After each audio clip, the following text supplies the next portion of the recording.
நாங்கள் சாப்பிட்டுருக்கோம். இப்போ எல்லாருமே நோன்பு வைக்கிறோம். பசியாத்த திட்டத்துலேருந்து எங்களுக்கு உணவு வருது. அதை நல்லா சாப்பிட்டு நாங்கள் நல்லா நோன்பு வைக்கிறோம். எல்லாருக்குமே துவா செய்கிறோம். சதக்கலாம் அவங்க கொடுக்குற இந்த பசியாற்றும் திட்டத்திலேருந்து தான் எங்கள் குடும்பமே சாப்பிட்டுக்கிட்டு இருக்கோம்.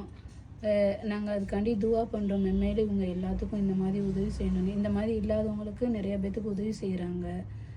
நாங்கள் 3 பேருமே இந்த 1 மாதம் ஃபுல்லாக நோன்பு வச்சுருக்கோம் 30 நாளும். 2வது எனக்கு கணவர் நாள் கைவிடப்பட்டேன். வேலை வீட்டு வேலை பார்த்து தான் என் பசங்க 2ஐயும் படிக்க வச்சு பார்த்துக்கிட்டு இருக்கேம்மா. பிறவிலேருந்தே இவனுக்கும் கண் இந்த குட்டியாக இருக்கவும் எனக்கும் கண் சின்னதாக இருக்கவும் இவனுக்கு ஆப்ரேஷன் பண்ண சொன்னாங்க.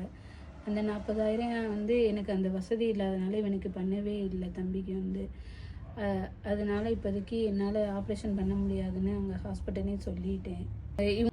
உள்ளமெல்லாம் உடைந்து போகிறது. ஒரு 40,000 இருந்திருந்தால் இந்த பிள்ளையினுடைய கண் ஆப்ரேஷன் நடந்திருக்கும் என்ற வார்த்தையை கேட்கிற போது எத்தனை வறுமையோடு இந்த தாய் தன்னந்தனியாக போராடுகிறாள். இந்த குழந்தைக்கான கண் ஆப்ரேஷனுக்கான 40,000 50,000 ரூபாய் செலவுக்காக பொறுப்பெடுப்போம்.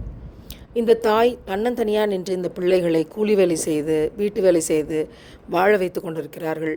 இவங்களுக்கு மாத உணவும் அதே சமயத்தில் படிப்பு செலவும் மாதம் பொறுப்பெடுக்க யாராவது முன் வரணும்.